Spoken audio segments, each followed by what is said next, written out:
حضرت عرفہ بن ربی حضور کے غلام ہے، وہ روایت کرتے ہیں، کہتے ہیں جب جبلہ اہم کے خلاف ہم لڑنے گئے تو روم کی فوجیں بھی تھی اور عرب کے دیگر قبائل کی فوجیں بھی. کہتے ہیں ہمارے سپہ سالار کا نام حضرت خالد بن ولید تھا، معمولی آدمی نہیں جسے نبی پاک نے فرمایا یہ اللہ کی تلوار ہے. سیف اللہ خالد بن ولید سپہ سالار تھے، لیکن کہتے ہیں کہ ہم نے ذرا سا حملہ کیا تو انہوں نے اتنی سخت ہم پر مزاحمت کی کہ مسلمان کہنے لگے آج بچ کے نہیں جائیں گے. کہتے ہیں ہم سارے حضرت خالد بن ولید کے قریب گئے. یہ کوئی ہم نے نہیں حوالہ لکھا، یہ تاریخ اسلام، ان کو سارے مسالک پڑھتے. کہا حضرت خالد بن ولید سے کہ حضور مسئلہ کیا ہے، کسی جنگ میں پیچھے نہیں اٹھے، آج کیا ہوا؟ جناب خالد بن ولید کہنے لگے میری ٹوپی گھر رہ گئی ہے. میری کوئی نہیں سمجھ آئی آپ کو؟ میری تو نے کہا حضرت صاحب ٹوپی ہم سے لے لیں. کہنے لگے وہ والی نہیں، میرے والی رہ گئی ہے. کہا ٹوپی کا جنگ سے کیا مطلب ہوا، تلوار سے کیا مطلب ہوا؟ تو آپ فرمانے لگے میں نے اپنی ٹوپی میں نبی پاک کے 3 بال مبارک سیے ہوئے ہیں، 3 منہ مبارک. امت غور کرے اس بات پر، 3 منہ مبارک کے ٹوپی کے اندر سیے ہوئے. فرمانے لگے تلواریں تو سب کے پاس ہیں، مجھ سے بہادر سیانے بندے بھی ہیں، پر جب میں حضور کے منہ مبارک سر پہ رکھ کے میدان میں نکلتا ہوں تو فرمایا پھر اللہ مجھے ہر میدان میں کامیابیاں عطا فرماتا ہے. یہ نظریہ دیکھو، عقیدہ دیکھو، تبرک ہی کوئی نہیں، برکت ہی کوئی نہیں. کہاں بیٹھ کے دین پڑھا ہے؟ یا ہمیں سمجھا لو یا پھر ہم سے ایک کام ضرور کرو بھائی، ایک طرف تو آؤ نا. حضرت خالد بن ولید کہنے لگے ٹوپی رہ گئی ہے. صحابہ دلیری دینے لگے کچھ نہیں ہوتا، قربان جائیں. حضرت ابو عبادہ بن جراح کہتا ہے میں مدینے میں سویا ہوا تھا تو نبی پاک مجھے خواب میں ملے. حضور نے فرمایا میرے خالد کے گرد فوجیں چڑھ گئیں، تو یہاں سویا ہوا ہے، اٹھ پکڑ بندے چل پہنچ میدان میں. کہتے میں نے حضرت ابو عبادہ بن جراح کہتے ہیں میں صبح اٹھتے ہی میں نے لشکر تیار کیے، گھوڑے دوڑائے، مدد کے لیے نکلے. جب ہم رستے میں جا رہے تھے تو ایک ہمیں نوجوان ملا گھوڑے پہ، سر پٹ گھوڑا دوڑا رہا ہے اور بڑی اس کی تیزی ہے. کہتے ہم نے آواز دی تو اس نے اور تیز کر دیا. حضرت خالد بن ولید کے میدان کے قریب پہنچ گیا. کہتے میں نے 2 سپاہی دوڑائے، میں نے جا کے کہا اسے روکو، کون ہے؟ کہتے جب ہم قریب گئے نا تو اس نے کہا پیچھے ہٹ جاؤ، قریب نہ آنا. کہتے ہم نے کہا تو کون ہے؟ کہنے لگے میں حضرت خالد بن ولید کی زوجہ ہوں، میں ان کی اہلیہ ہوں. تو کہا آپ کدھر جا رہی ہیں؟ کہنے لگی وہ منہ مبارک والی ٹوپی گھر بھول گئے تھے، اور ٹوپی بھول گئے تھے. سارے راز نہیں جانتے، میں بیوی ہوں، میں جانتی ہوں کہ خالد کو کامیابی ملتی تھی مصطفیٰ کے تبرک کی برکت سے. وہ ٹوپی بھول گیا ہے، مسئلہ بن گیا ہوگا. ٹوپی پہ نظر پڑی ہے تو مجھے کوئی اور ملا نہیں تو میں خود دینے جا رہی ہوں. حضرت ابو عبادہ بن جراح کہتے ہیں ہم نے کہا کہ ہمیں دے دو بہن، ہم دے دیں گے. کہنے لگے نہیں، ہمیں پتا ہے اس کا ادب کس طرح کرنا ہے، کیونکہ ہمارے گھر میں رہتی ہے تو ہمیں پتا ہے ادب. اور یارو اگر یہ ذائقہ ہی نہیں تو پھر تجھے حضور کی عزت کا پتہ ہی نہیں. اگر تو حضور کے تبرک سے آشنا ہی نہیں پھر تجھے پتہ ہی نہیں رسول اللہ کے مقام کا. اقبال کہنے لگے اگر بھاؤ نہ رسیدی تمام بول حدیث، اگر تو حضور کے قدموں تک نہیں پہنچا پھر تو ابو لہب کے کھاتے میں جائیں گی تیری نمازیں. میرے مصطفیٰ کریم سید عالم صلی اللہ علیہ وسلم کی وہ ٹوپی لے کر زوجہ کہنے لگی تمہیں ادب کا نہیں پتا، میں ہی جاؤں گی. کہا چلو. کہتی وہ دوڑی گئی. حضرت خالد بن ولید کہتے ہیں اچانک میری نظر پڑی تو کافروں کی فوج تنی ہوئی تھی، وہ ٹوٹنے لگی اور ایک شاہ سوار دوڑا آ رہا ہے. تو میں نے کہا یہ اکیلا جوان صفیں کاٹتا آ رہا ہے، ہم لڑ رہے تھے تو یہ فوج ہم پر چڑھ آئی تھی، اکیلا جوان. کہتے ہیں جب وہ جوان قریب آیا تو حضرت خالد بن ولید کہنے لگے او جوان تو کون ہے، اکیلے نے سب کھول دی. تو کہتے ہیں زوجہ بول کے کہنے لگی نہیں مسئلہ جوان کا یا کمزور کا نہیں خالد، مسئلہ یہ ہے کہ ٹوپی آج میرے پاس ہے. مسئلہ یہ ہے کہ ٹوپی آج اصل شے میرے پاس ہے تو اس لیے صفیں کاٹتی جا رہی ہوں، ورنہ مجھے تو چھری بڑی مشکل سے چلانی آتی ہے. ٹوپی آج میرے پاس ہے. یہ ہے ارض جنت، یہ طیبہ کی زمین ہے، جنت بھی یہی، مال کے جنت بھی یہی ہے. یہ میرے محبوب پاک کے تبرک کی برکت ہے. حضرت خالد بن ولید رضی اللہ تعالیٰ عنہ کو زوجہ کہنے لگی ٹوپی آ گئی ہے، ٹوپی آئی ہے تو سمجھ لو فتح بھی آ گئی ہے۔ حضرت خالد بن ولید نے ٹوپی پہنی، اتنی دیر میں حضرت ابو عبیدہ بن جراح بھی آ گئے، کہنے لگے تگڑے رہنا، پہنچ گئے ہیں۔ تو حضرت خالد بن ولید کہنے لگے نام بھی پہنچتے تو خیر تھی، اب مصطفیٰ کے بال مبارک پہنچ گئے، اب حضور کے منہ مبارک۔ او بھائیو یہ تبرک حضور جہاں رکے، صحیح بخاری، صحیح بخاری، صحیح بخاری حوالہ میرے ذمے۔ تو مسجد نبی کی دیوار نہیں نہ چومنے دیتا، تو حضرت حلیمہ کے گھر کا بوسہ نہیں نہ لینے دیتا۔ صحیح بخاری۔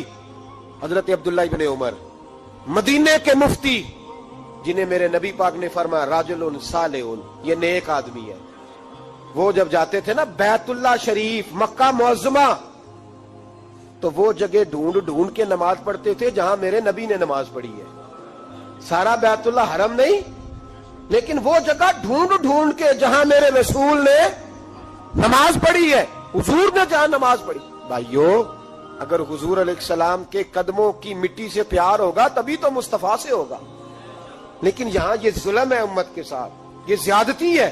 میں کہتا ہوں کہ یہاں ہمیں بتاؤ ان حدیثوں کا کیا ترجمہ کریں، قرآن مجید کی ان آیات کا کیا ترجمہ۔ حضرت ام سلمہ حضور کی زوجہ ہیں، بخاری مسلم، ان کے پاس حضور کا ایک بال مبارک تھا، چاندی کی ڈیبیا میں بند کر کے رکھا ہوا تھا۔ جو لا علاج مریض ہوتا وہ حضرت ام سلمہ کے پاس لایا جاتا، وہ کہتی پیالے میں تھوڑا پانی لاؤ، پیالے میں پانی آتا تو وہ منہ مبارک کو پیالے میں ذرا بھگو دیتی، کہتی لو پی لو، اللہ شفا عطا کر دے گا۔ لا علاج۔ حضرت انس بن مالک 10 سال حضور کی نوکری کی۔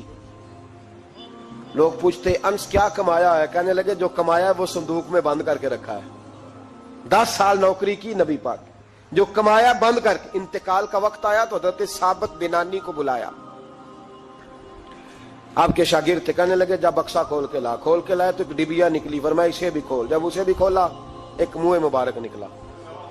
کل زندگی کی کمائی، نبی پاک کا اقبال مبارک، کہا اس کا کیا کرنا ہے؟ فرمانے لگے جب مر جاؤں نا غسل دے کے تو میری منہ کھول کے زبان کے نیچے رکھ دینا۔ حضور اس کا کیا فائدہ؟ پر میں جب فرشتے حساب لینے آئیں گے من ربو کا بولیں گے، پہلا لفظ کہنے کے لیے منہ کھولوں گا تو سامنے حضور کا منہ مبارک ہوگا۔ پسے مردن فرشتوں نے جو تلاشی لی تو کیا نکلا؟ فقط ایک دل کے گوشے سے خیال مصطفیٰ نکلا۔ اور میرے اعلیٰ حضرت مشورہ دیتے ہیں، کہتے ہیں لحد میں عشق رخ شاہ کا داغ لے کے چلے، ہم نے اندھیری رات سنی تھی چراغ لے کے چلے۔ نبی کریم صلی اللہ تعالی علیہ وآلہ وسلم کو اللہ تعالیٰ نے اپنا آخری اور محبوب پیغمبر بنایا، تو حضور علیہ السلام نے تکمیل انسانیت کے لیے ساری ہدایات اپنے کرم سے اپنی امت کو عطا فرمائی۔ جب ہم یہ لفظ بولتے ہیں نا کہ نبی پاک کی سیرت کامل ہے، مکمل ہے، اکمل ہے، تو یہ ایک بہت بڑی بات ہے، یہ چھوٹی بات نہیں ہے۔ دنیا میں کوئی چیز بھی مکمل نہیں، آپ کروڑوں روپے کا گھر بنا دیں تو محسوس ہوتا ہے کہ کہیں نہ کہیں کوئی کمزوری رہ گئی ہے۔ دنیا میں کوئی چیز مکمل نہیں، اگر کوئی چیز مکمل اور کامل ہے تو وہ رسول پاک کی ذات گرامی ہے۔ اللہ تعالیٰ نے نبی پاک علیہ السلام کو ہر لحاظ سے کامل، مکمل اور اکمل بنایا، ہر لحاظ سے۔ اور نبی پاک علیہ السلام کی سیرت اور صورت کے اندر اللہ تعالیٰ نے ایسی جاذبیت رکھی، ایسی کشش رکھی۔ حضرت عبداللہ ابن عباس رضی اللہ تعالیٰ عنہ فرمایا کرتے ہیں، آپ فرماتے ہیں کہ نبی پاک علیہ السلام کوئی معجزہ نہ بھی دکھاتے، حضور ڈوبے ہوئے سورج کو واپس نہ بھی بلاتے، چاند کے 2 ٹکڑے نہ بھی، درخت سجدے نہ بھی کرتے، کلمہ نہ بھی پڑھتے، تو فرماتے محبوب کا چہرہ ہی ایسا تھا، لوگوں نے دیکھتے جانا تھا اور کلمہ پڑھتے جانا۔ وہ جاذبیت، وہ حسن، وہ رعنائی، وہ چیزیں ایسی ہوتی ہیں جو قابل کشش ہوتی ہیں انسان کے لیے۔ تبھی تقاضا ہوتا ہے بندے کا کہ وہ چیز بندے کو اپنی طرف کھینچتی ہے۔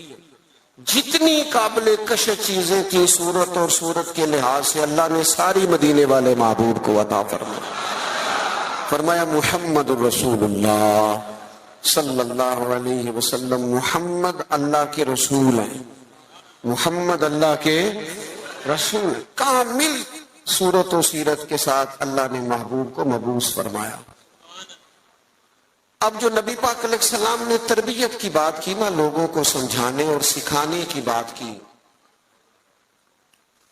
تو ایسا نہیں ہے کہ جو بات اچھی تھی فقط جو اچھی تھی وہ حضور نے کر دیا، ایسا نہیں، بلکہ محبوب فرماتے ہیں میں مکارم اخلاق کی تکمیل کے لیے آیا ہوں، یعنی حضور نے وہ اچھی بات کی ہے کہ اس سے زیادہ اچھی بات ہو سکتی نہیں، آخری درجہ ہے خیر کا، اس سے زیادہ اچھی بات ہو نہیں سکتی۔ اللہ کے محبوب علیہ السلام نے جو تربیت فرمائی لوگوں کی، تو وہ تربیت تھی یتلو علیکم آیاتنا ویزکیکم، کہ محبوب تم پر آیتیں پڑھیں گے اور تمہارے باطن کو پاک فرما دیں گے۔ نبی پاک علیہ السلام کے سامنے جو جماعت آئی نا، سب سے پہلے حضور نے جن کی تربیت کی، سب سے جن لوگوں کو نبی پاک علیہ السلام سے فیض لینے کا اور امت میں بانٹنے کا اللہ تبارک و تعالیٰ نے موقع عطا کیا، وہ نبی پاک کے اہل بیت ہیں اور حضور کے صحابہ کرام ہیں۔ جو دنیا کے بہترین لوگ تھے نا، بہترین عقل و خرد کے لحاظ سے، فہم و فراست کے لحاظ سے، تقوی اور روحانیت کے لحاظ سے جو بہترین لوگ تھے، وہ اللہ تعالیٰ نے اپنے محبوب کی غلامی کے لیے منتخب فرمایا۔ انسانی مزاج اس طرح کا ہے کہ اس میں منفی چیزیں زیادہ آتی ہیں، طبیعت اس طرح کی ہوتی ہے کہ شر کو بعضوں کا دل جلدی قبول کرتا ہی مزاج ہوتا ہے۔ حضور علیہ السلام نے فرمایا اللہ تعالیٰ نے دوزخ کو خواہشات سے ڈھانپ دیا، جو چیزیں دل کو طبیعت کو جلدی اپنی طرف کھینچتی ہیں وہ دوزخ کی طرف لے جاتی ہیں، خواہشات نفسانیہ جو ہوتی ہیں۔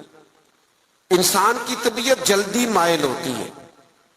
لوگوں نے جب دیکھا نا کہ ایک بہترین جماعت ہے حضور کے صحابہ اور اہل بیت کی، اور اتنی اعلیٰ جماعت ہے کہ نہ کبھی زمین نے ایسے لوگ دیکھے تھے، نہ آسمان نے کبھی ایسے لوگ دیکھے تھے، اور اللہ کے محبوب علیہ السلام کے فیضان نبوت سے یوں اجلے ہوئے ان کے باطن کہ دنیا میں وہ جدھر جدھر بھی گئے نا نور ہی بکھیرتے گئے۔ اب جب لوگوں نے یہ دیکھا نا کہ اتنی اہم جماعت ہے اور اتنا بڑا انقلاب اس نے برپا کر دیا ہے، اور اتنی زیادہ انہوں نے اس کے اندر دین کے اندر اور فتوحات کے اندر اضافہ کر دیا ہے، اب شر پھیلانا تو بڑا ضروری ہوتا ہے۔ آپ اگر تھوڑی دیر زیادہ تسلی سے میری بات پر غور کریں تو جب بھی کوئی عالم دین آپ کو کوئی بات سنائے گا یا لکھے، نہیں کہتا کہ ڈائریکٹ حضور سے سنا ہے، وہ کہتے ہیں حضرت ابو ہریرہ سے روایت ہے، حضرت ابو دردہ سے روایت ہے، حضرت عبداللہ ابن مسعود فرماتے ہیں، سیدہ عائشہ صدیقہ فرماتے ہیں، وہ کسی نہ کسی صحابی کا نام لے کے روایت بیان کرے گا۔ آپ کو سمجھ آ رہی ہے میری بات کی؟ دنیا کے اندر سب سے زیادہ محبوب علیہ السلام کے ارشادات موجود ہیں، فرامین موجود ہیں، اور وہ امت پر احسان کیا ہے نبی پاک کے صحابہ نے۔ اب لوگوں نے یہ کیا کہ وہ ڈائریکٹ تو دین کو مشکوک نہیں کر سکتے تھے، انہوں نے اس طرح کیا کہ جو دین کو روایت کرنے والے تھے نا، جو دین کو آگے بیان کرنے والے تھے، ان لوگوں کو مشکوک کرنا شروع کر دیا۔ جب کسی بندے کی شخصیت مشکوک ہو جاتی ہے تو اس کی بات کیسے معتبر رہے گی؟ لوگوں نے چال یہ چلی، زیادتی یہ کی دین کے ساتھ کہ صحابہ اور اہل بیت کی لڑائیاں ثابت کرنی شروع کر دی، معاذ اللہ عداوتیں ثابت کرنی شروع کر دی، اور ان لوگوں کو مشکوک کرنا شروع کر دیا، تاکہ اب ظاہر ہے جب ایک شخص ہی مشکوک ہو جائے گا تو اس کی بیان کردہ بات کیسے ٹھیک رہے۔ تو جب آپ صحابہ اور اہل بیت کے تعلق سے کسی تشکیک کا شکار ہوتے ہیں تو جتنا دین وہ لائے، قرآن مجید کو جمع کرنا شروع کیا تھا حضرت صدیق اکبر نے، اور اس میں بھرپور کردار ادا کیا سیدنا عثمان غنی نے.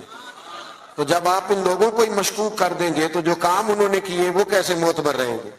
خدا را دین کو سمجھنا، بات کو سمجھنا.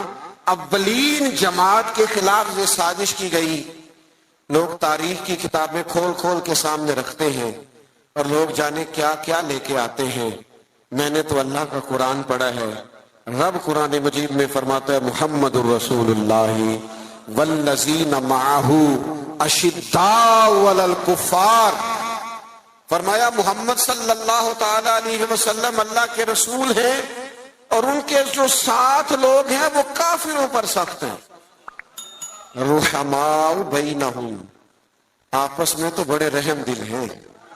تو اللہ کا قرآن کہہ رہا ہے وہ آپس میں رحم دل ہیں، وہ آپس میں پیار کرنے والے ہیں، وہ ایک دوسرے کا احترام. اللہ کا قرآن کہتا ہے رحماء بینہم.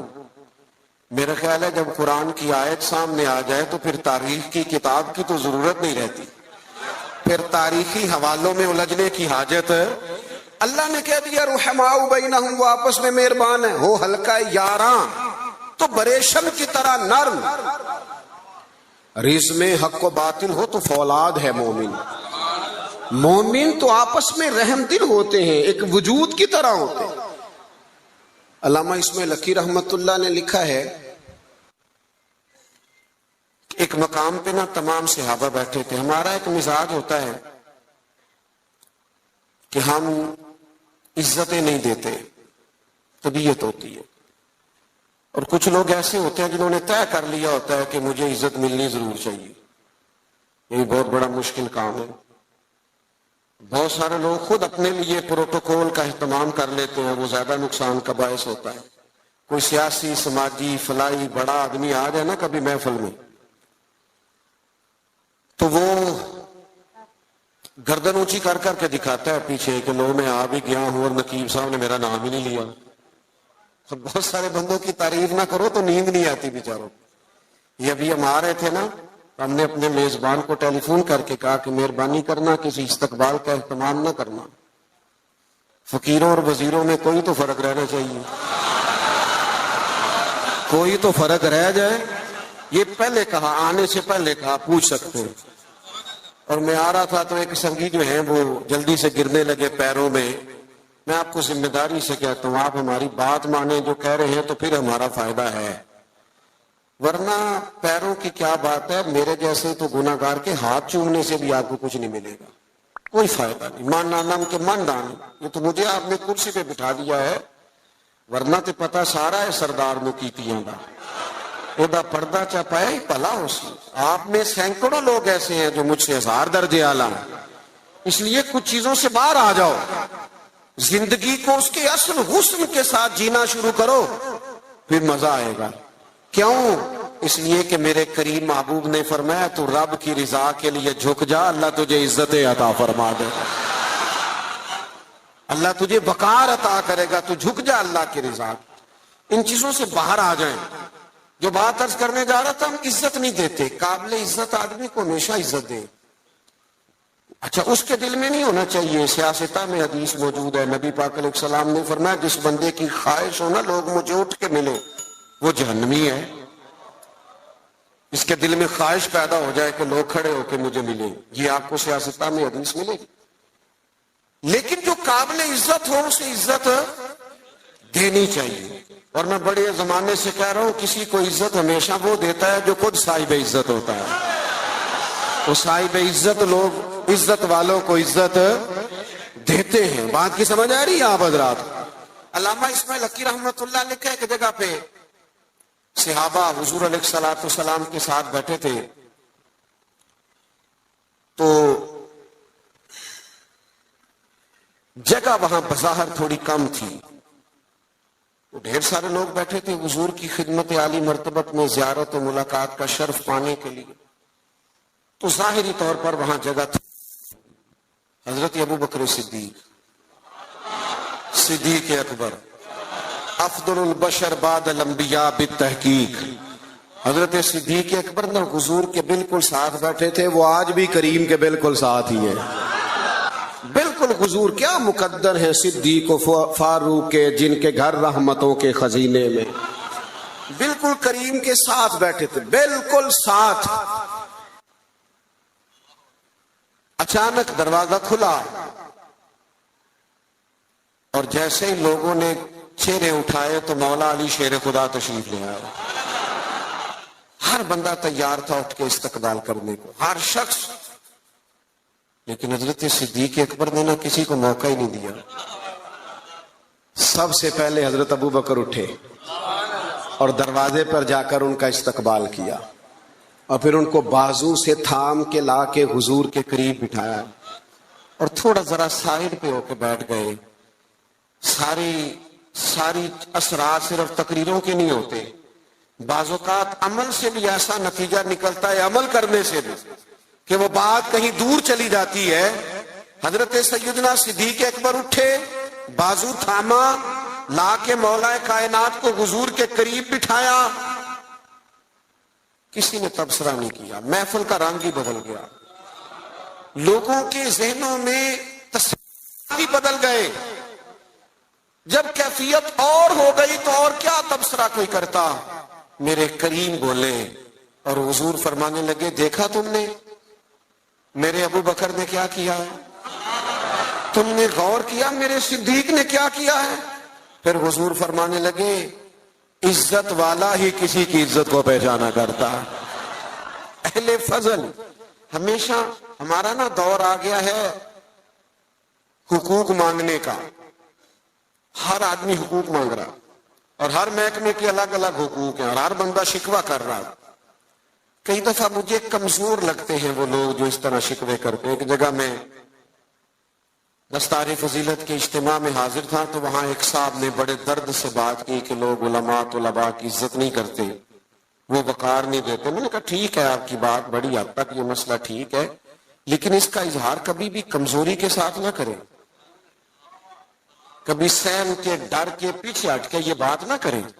آپ کو کیا ضرورت پڑی ہے اتنا جھوک کے یہ بات کرنے کی؟ آپ تو وہ جماعت ہیں، طالب علم علماء تو وہ جماعت ہے کہ یہ پہلے دن گھر سے نکلتا ہے، ابھی اس نے ایک سپارہ بھی نہیں پڑھا، الف با تا سا بھی نہیں پڑھا، ابھی گھر سے نکلا ہے کہ اللہ کے فرشتوں نے اس کے پیروں کے نیچے بھی دیے۔ تو رب رسول کی بارگاہ سے اتنا احساس مل رہا ہے تو ادھر ادھر کیوں دیکھتا ہے؟ یہ کچی بات ہے، کمزور مزدور آدمی نا، کئی دفعہ بعض لوگ ملنے آتے ہیں تو کہتے ہیں آپ کیا کام کرتے ہیں؟ کہتے ہیں جی حضرت صاحب، پیر صاحب، میں نا جی مزدور ہوں۔ میں کہتا ہوں یہ آپ نے جھک جھک کے بات کیوں کی؟ سر جھکا کے آپ نے بات کی میں مزدور ہوں، اس کا کیا معنی ہوگا؟ سر جھکا کے وہ بات کرے جس نے کرپشن کی ہے، جس نے مال لوٹا ہے، جو کسی کے پیسوں پہ پلتا ہے۔ تو محنت کر کے دو ہاتھوں سے کما کے کھاتا ہے، تو سر اٹھا کے جیا کر۔ اللہ کے محبوب علیہ الصلوۃ والسلام نے فرمایا سب سے بہترین روزی وہ ہے جو بندہ اپنے دو ہاتھوں سے محنت کر کے کما کے کھاتا ہے۔ اور ساتھ مثال بھی حضور نے فرمایا، حضرت داؤد علیہ السلام اپنے ہاتھوں سے محنت کر کے کما کے کھایا کرتے۔ گردن کو جھکا دیتا ہے خیرات کا پتھر، جہاں میں مانگنے والوں کے سر کبھی اونچے نہیں ہوتے۔ تو صحابہ کرام علیہم رضوان کا یہ مزاج رہا کہ آپس میں ایک دوسرے کو عزت دے۔ دوسری بات یہ تھی کہ ان کی زندگیوں میں جو پہلو آپ کو بڑا غالب نظر آئے گا نا، وہ پہلو ہے ان کے مزاجوں کی طبی سادگی۔ سادہ طرز زندگی نا آسان بڑا ہوتا ہے، اور یہ جو طرز زندگی ہوتا ہے نا تھوڑا سا دنیا سے ہٹ کے، یہ مشکل ہوتا ہے۔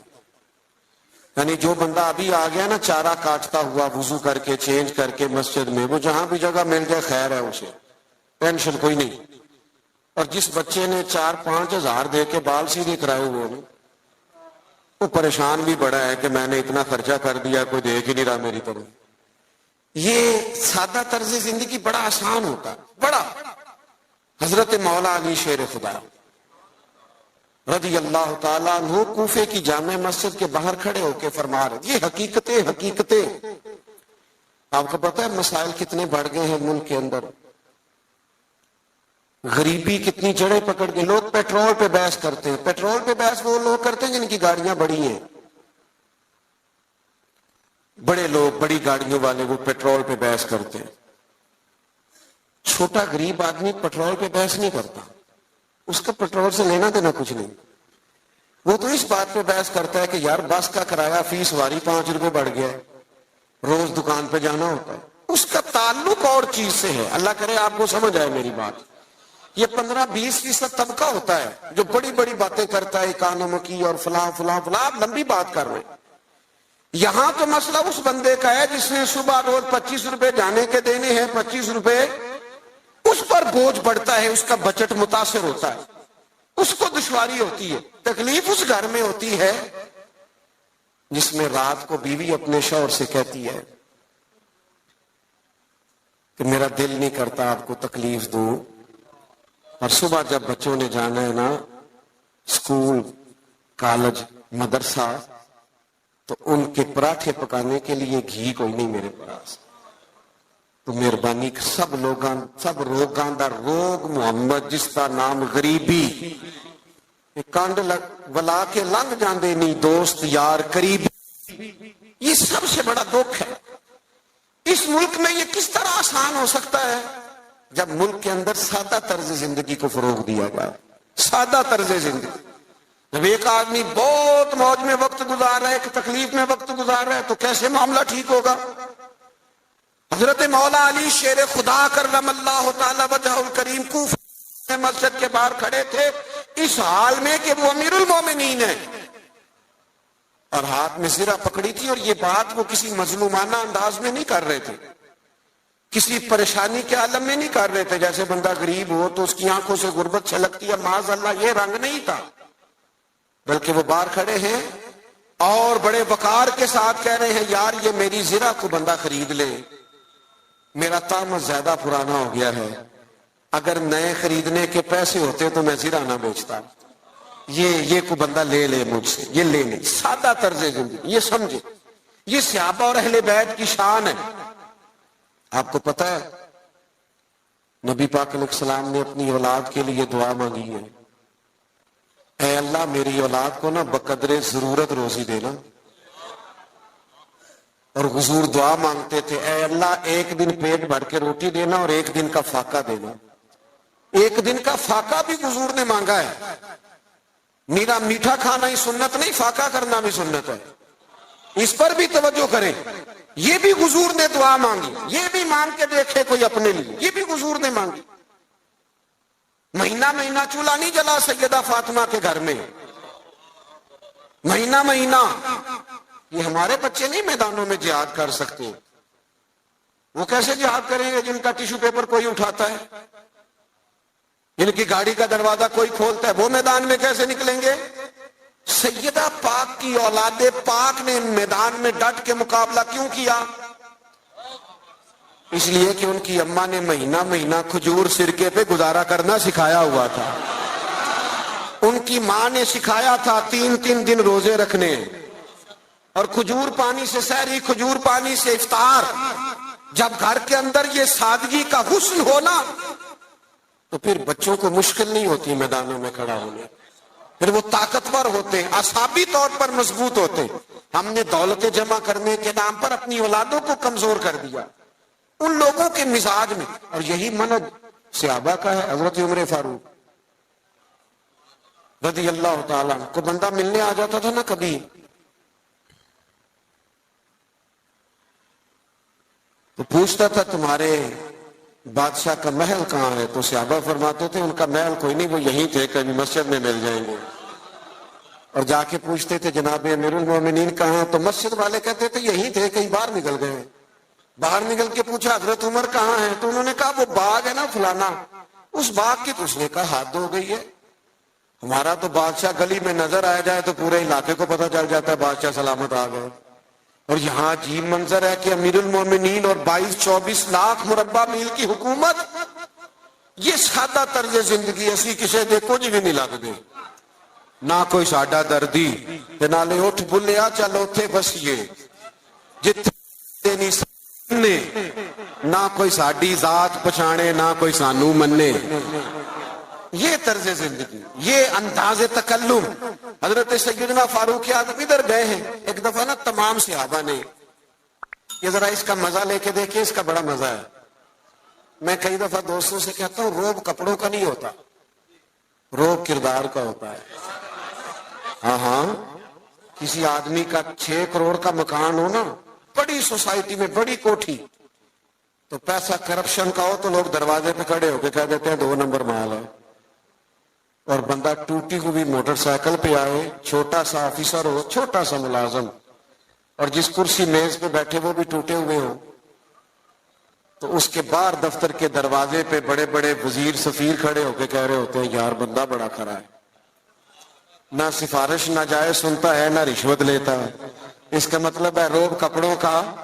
ہمارے بزرگ تھے نا گجرانوالہ میں حاجی ابو داؤد محمد صادق صاحب رحمت اللہ علیہ، ہم بڑے بڑے لوگوں کو دیکھتے تھے، وہ حضرت سے ملنے کے لیے آتے تو کوشش کرتے پہلے کبھی امامہ باندھ لینا، اگر کوئی گھڑی چین والی ہے تو اتار لینا. اتنی بڑی پجاروں سے بندہ اترا ہے لیکن اپنا لباس ٹھیک کر رہا ہے. اور اپنا اس شخص کا حال یہ تھا، زندگی ساری رکشے میں سفر کیا، مکان مسجد کا، اسی میں زندگی بتا دی. کسی نے 1000 پہ نظر پیش کی تو کہنے لگے میرا تو اتنا خرچہ ہی نہیں، مجھے 50 دے جا گزارا چل جائے گا، تو غریب آدمی ہے، تو لے جا اپنے گھر میں کام کاج چلا. الہی یہ تیرے سادہ دل بندے کدھر جائیں. او عزیز دوست، سادہ طرز زندگی، سادہ، یہ شان ہے صحابہ اور اہل بیت کی. اپنی زندگیوں میں نا یہ اعلیٰ کھانا کھا کے نا، روز مرغن غذائیں کھا کے پھر دوائیاں بھی کھانی پڑتی ہیں. سادی روٹی کھائیں نا. میں نے اپنے ابا جی سے ایک دن پوچھا، میں نے کہا کھانے میں کیا پسند ہے؟ کہنے لگے پتر جے بھوک لگی ہوئے تے اچار دا بھی بڑا ہی مزہ ہے تے چٹنی دا بھی بڑا ہی سواد ہے، تے جے نہ لگی ہوئے تے پھر نخرے، یہ نہیں کھانا یہ نہیں کھانا. بھوک لگ جائے تو پھر سارا کچھ کھانے میں مزہ آتا ہے. حضرت عمر فاروق کو نا میٹنگ کر کے صحابہ نے میٹنگ کر کے کہا، باقاعدہ میٹنگ ہوئی کہ جناب عمر سے کہنا ہے حضرت صدیق اکبر رضی اللہ تعالیٰ عنہ کے دور مبارک تک اتنی وسعت نہیں تھی، اب تو اللہ نے بڑی وسعت کر دی ہے. آپ کو بھی مال غنیمت میں بڑا حصہ ملتا ہے، اور اپنی جگہ حضور کا فرمان بھی بالکل درست موجود ہے کہ اللہ نعمت دے تو اثر دیکھنا پسند کرتا ہے. آپ کا کرتا کوئی پرانا پھٹا ہوا، اتنے پیبند ہیں کہ اب پیبند لگنے کی بھی جگہ نہیں. عمر سے کہنا کرتا نیا لے لیں. سب نے کہا بالکل کہنا چاہیے یار، بڑے بڑے وزیر ملنے آتے ہیں، بڑے بڑے ملکوں کے سفیر آتے ہیں، تو عمر سے کہنا ہے. سب کہنے لگے کہنا چاہیے کہنا چاہیے. ایک صحابی بولنے کہنے لگے چلو پھر اس بندے کا نام بھی بتاؤ جو عمر سے بات کرے گا. بندہ ایک چنو نا جو سیدنا عمر سے، ان کے روب کے سامنے کوئی بات کرے گا. ایک صحابی کہنے لگے ہے نا ایک بندہ جن کی بات نہیں ٹالیں گے. کہا وہ کون ہے؟ کہنے لگے مولا علی شیر خدا، ان کی بات نہیں ٹالی جائے. حضرت علی سے گزارش کی آپ مہربانی کریں. حضرت عمر سے کہیں. جناب علی کہنے لگے بات تمہاری ٹھیک ہے، کرتا نیا لینا بھی چاہیے، اور اللہ نعمت دے تو اثر دیکھنا پسند کرتا ہے، اور عمر سے کہنا بھی چاہیے، اور یہ بھی ٹھیک ہے، میں کہوں گا تو عمر مان لیں گے. لیکن چونکہ میں ہمراز ہوں، میں طبیعت جانتا ہوں، میں کہوں گا تو مان لیں گے، پر یہ والی بات میں نے بھی کوئی نہیں کرنی. کوئی اور کہو تو کرا دیتا ہوں، یہ والی نہیں میں نے کرنی. ہاں پھر کوئی رستہ ہی بتا دیں تو حضرت علی کے پاس رستے تو سارے ہیں نا، جانتے تو سارے ہیں نا. وہ باب مدینہ العلم ہے. حضرت مولا علی کہنے لگے رستہ ہے نا، سیدہ عائشہ صدیقہ وہ ماں ہے نا مومنوں کی، تو ماں کی بات ٹالی نہیں جا سکتی، ماں تو ماں ہوتی ہے. سیدہ عائشہ صدیقہ رضی اللہ تعالیٰ عنہ سے کہا آپ کہیے، تو سیدہ فرمانے لگی ٹھیک ہے. فوراً حکم دیا جناب عمر آئے. انہوں نے بھی چند منٹ بھی نہیں لیے، فوراً حاضر ہوئے. ہر جگہ پہ نا بحث نہیں کرنی چاہیے، کچھ جگہ غلامی بھی کرنی چاہیے، چپ کر کے بھی مان لینی چاہیے. سانو قید سجن دا گہنا ہے، وہ جنج رکھے اونج رہنا ہے، کبھی مان لینا چاہیے چپ کر. حضرت عمر دوڑے گئے، اماں جی میں حاضر ہوں. کہا امیر المومنین نے ایک بات کر لی، آپ حکم کریں. فرمانے لگی لوگوں کا خیال ہے کہ بڑے لوگوں کو آپ سے ملنا ہوتا ہے، اور آپ کا کرتا وہی پرانا. اللہ نے وسعت دی ہے مسلمانوں کو، آپ کے حصے میں بھی مال غنیمت میں سے حصہ آتا ہے، پر آپ گھر سے نکلتے ہیں اور مسجد سے نکلتے ہیں اور گھر جانے تک سارا تقسیم کر دیتے ہیں۔ ایک کرتا لے لے، کیا حرج ہے؟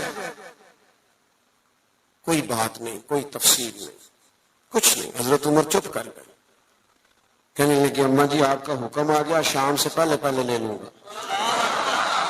ہاں ہاں، سانو قید سجن دا گہنا ہے، وہ جنج رکھے ایسا اونج رہنا، یہ حضور کی نسبت ہے، اس کا اکرام ہے۔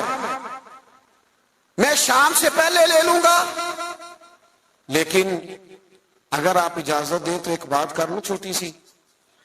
سیدہ کہنے لگی عمر کر لے، تو جناب عمر بات کرنے سے پہلے رو پڑے، کہنے لگے اماں جی یہ جو کرتا میں نے پہنا ہے نا، میں حضور کے زمانے میں بھی اسی طرح رہتا تھا۔ ابو بکر صدیق جب مجھے مشوروں کے لیے بلاتے تھے تو اسی طرح پیبند والے کرتوں میں جایا کرتا تھا۔ آپ حکم کریں گی تو شام سے پہلے پہلے لے لوں گا، لیکن میں اسی طرح رہتا تھا، اس طرز زندگی میں مجھے قرار ہے۔ تھوڑی دیر سناٹا چھا گیا، جواب کوئی نہ آیا۔ جب جناب عمر نے توجہ کی تو سیدہ عائشہ کے رونے کی آواز آ رہی۔ تھوڑی دیر کے بعد فرمانے لگی عمر جو صحابہ نے کہا وہ بھی ٹھیک تھا، لیکن جو آپ کہہ رہے ہیں وہ تو بالکل ہی ٹھیک ہے۔ آپ اپنے حساب سے جیئے، ایک تو آپس میں محبت احترام، اور دوسرا طرز زندگی سادہ، اور تیسرا آپ ساری کتابیں پڑھ لیں، سیدہ فاطمہ، مولا علی، حسنین کریمین علیہم رضوان کی سیرت پر ساری کتابیں، ہر کتاب میں لکھا ہوگا کہ گھر میں مہینہ مہینہ چولہا نہیں جلا، روٹی نہیں پکی، ہر کتاب میں لکھا ہوگا۔ لیکن مزے کی بات یہ ہے جس نے یہ لکھا ہے نا مہینہ مہینہ چولہا نہیں جلتا تھا، اس نے 2 صفحے چھوڑ کے یہ بھی سبھی نے لکھا ہے کہ گھر میں مہینہ مہینہ چولہا نہیں جلتا تھا، پر جو دروازے پہ آتا تھا اسے جھولی بھر کے عطا فرماتے تھے۔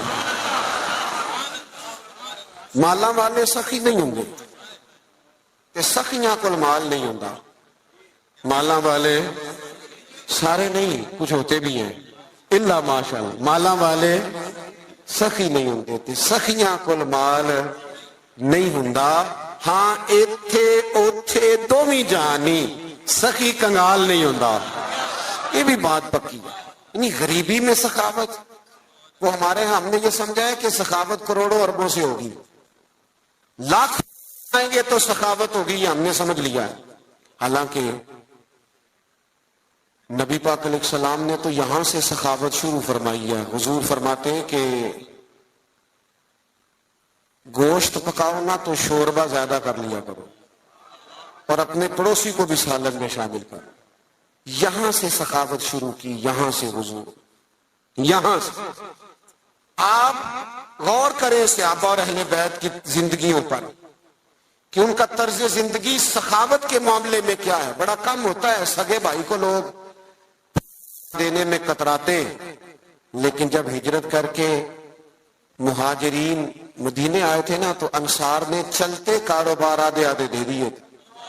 یہ باتیں کرنی آسان ہے، لیکن کسی کو اپنا گھر، اپنے بچوں میں لوگ گھر تقسیم کرتے ہیں نا، دیوار میں دیوار نکلتی ہے تو روتے ہیں میرا گھر بٹ گیا ہے، اپنے بچوں میں بانٹتے وقت لوگ رو پڑتے ہیں۔ میرے دوستوں صحابہ نے تو آپس میں بانٹ دیا۔ میں بس بات ختم کرنے لگا ہوں۔ امام حسین رضی اللہ تعالیٰ عنہ گھر میں تھے، دروازے پہ دستک ہوئی، آپ نے صاحبزادے سے کہا دیکھنا کون ہے؟ عرض گزار ہوئے حضور ایک بھکاری ہے، فقیر ہے، مانگنے والا آیا۔ 600 یا 800 دینار پڑے تھے گھر میں۔ ہم نہ مانگنے والے کے لیے وہ نوٹ رکھا ہوتا ہے ہم نے جو بچہ بھی کوئی نہیں لیتا، ایک مانگنے والے کے لیے، ایک مسجد کی ٹوپی میں ڈالنے کے لیے، سب سے چھوٹا رکھا ہوتا ہے۔ کہا حضور وہ آیا ہے، تو 600 یا 800 دینار پڑے تھے۔ امام حسین اٹھ کے باہر تشریف لے گئے، وہ سارے کے سارے دینار فقیر کی جھولی میں ڈالے اور ڈھال کے فرمانے لگے پتہ نہیں تھا آپ نے آنا ہے، ورنہ میں کو بندوبست کر کے رکھتا ہے۔ یہ دیکھو خود بھیک دے خود ہی کہیں منگتے کا بھلا ہے، منگتے کا۔ ایک تو ان کا احترام تھا آپس میں، ایک یہ کہ انہوں نے طرز زندگی سادہ، یہ جو فقیری ہے نا، یہ حضور کی مجبوری نہیں، یہ نبی پاک کی پسند ہے. فقر اختیاری ہے رسول پاک کا، حضور کی پسند ہے سادہ رہ. اور تیسری بات یہ کہ سخاوت کرنا، دوسروں کا خیال رکھنا. ایک بات سن لیں اور میں اپنی بات کو ختم کروں. 9-10 محرم کی درمیانی رات تھی. عمر ابن سعد نے آ کے امام علی مقام سے کہا 2 ہی باتیں ہیں، یا بیعت یزید کریں یا صبح جنگ کے لیے تیار ہو جائیں. تو امام فرمانے لگے ایک رات ٹھہر جاؤ، صبح بتا دوں گا. وہ چلا گیا، اس نے کہا ٹھیک ہے. حضرت عباس آئے. حضرت عباس رضی اللہ تعالیٰ عنہ عرض گزار ہوئے، بھائی جان میرے آقا، فیصلہ آپ کا مجھے پتا ہے صبح کیا ہونا ہے. فیصلہ ابھی بھی یہی ہے اور صبح بھی یہی ہے کہ آپ نے بیعت تو کرنی نہیں، ہونی تو جنگ ہے. تو آپ ایک رات کا آپ نے کہہ دیا، یہ عجیب سے لوگ ہیں، پتہ نہیں کیا سوچیں گے. تو امام حسین فرمانے لگے عباس تیرا کیا خیال ہے؟ میں نے سوچنے کے لیے ٹائم لیا ہے. کہ حضور پھر کس لیے لیا ہے؟ فرمانے لگے عباس، یہ جملہ یاد رکھنا. کہنے لگے عباس تجھے پتا ہے نا کہ حسین کو سجدوں سے بڑا پیار ہے. سجدوں سے پیار ہے. فرمایا ایک رات اس لیے لی ہے کہ ذرا رج رج کے اپنے رب کو سجدہ تو کر لیں. تو 4 باتیں آج کی نشست میں. ایک تو ان کا احترام، قرآن نے کہہ دیا رحماء بینہم. اور دوسری بات یہ کہ ان سے زندگی گزارنا سیکھیں، سادہ ہو جائیں. اور تیسری بات یہ کہ اپنے بھائیوں کا یہ غریب جو ہوتے ہیں نا، یہ سیانے نہیں ہوتے، کیونکہ سیانے ہونے کے لیے بھی پیسوں کی ضرورت ہوتی ہے. جدے گھر دانے وہ دے. غریب سیانے نہیں ہوتے، اس لیے غریبوں کے لوگ شکوے بھی زیادہ کرتے ہیں. سیانے کیوں نہیں ہوتے؟ آپ نہیں سیانے پھر بھی پیار کریں، ان سے محبت کریں، ان کے حق میں اپنے دلوں کو نرم کریں. اور تیسری بات یہ کہ اپنے دوستوں کو، اپنے رشتہ داروں کو ضرور صلہ رحمی سے نوازیں. اور چوتھی بات یہ کہ سجدے کا، عبادت کا ذوق پیدا کریں. اچھا نہیں لگتا بزم میں تیزی سے آنا اور چلے جانا، لیکن ہم مجبور لوگ ہیں. ہم ایک جگہ پہنچ رہے ہوتے ہیں تو دوسری جگہ سے فون آ رہے ہوتے ہیں. وہ یہ بھی نہیں پوچھتے نکلے ہو کہ نہیں، وہ پوچھتے ہیں پہنچے کتنے ہو. تو یہ اسی محبت میں یہ ٹائم سیٹ ہو گیا تھا. پروگرام آگے چلے گا نہیں؟ محفل ابھی چلے گی نا محفل. سید صاحب قبلہ موجود ہے. ایک بات اپنے ذہن میں اچھی طرح رکھیں، محفلیں سرکار کی ہیں، بندے آتے جاتے رہتے ہیں. میں دیانتداری سے کہہ رہا ہوں آپ کو، اور پہلے بھی کہہ چکا ہوں، پھر کہتا ہوں، ہم نظریات کے قائل ہیں، شخصیات کے قائل ہیں. قطعاً محفل کا ماحول آپ خراب نہ کریں. آپ اگر محفل میں اطمینان سے بیٹھیں گے تو اللہ کے گھر میں باوضو بیٹھو، مجھے تسلی ہوگی قلبی طور پر. ولی مشہد مرسلی تیری ناموس و حرمت کے ہم ہیں امین، تیری ناموس و حرمت کے ہم ہیں امین. بعد مکہ مدینہ کے تیرا حرم، قرۂ ارض پر محترم محتشم. تیری مٹی کو چھو جائے جس کی جبی، رب رحمان کا خاص اس پر کرم.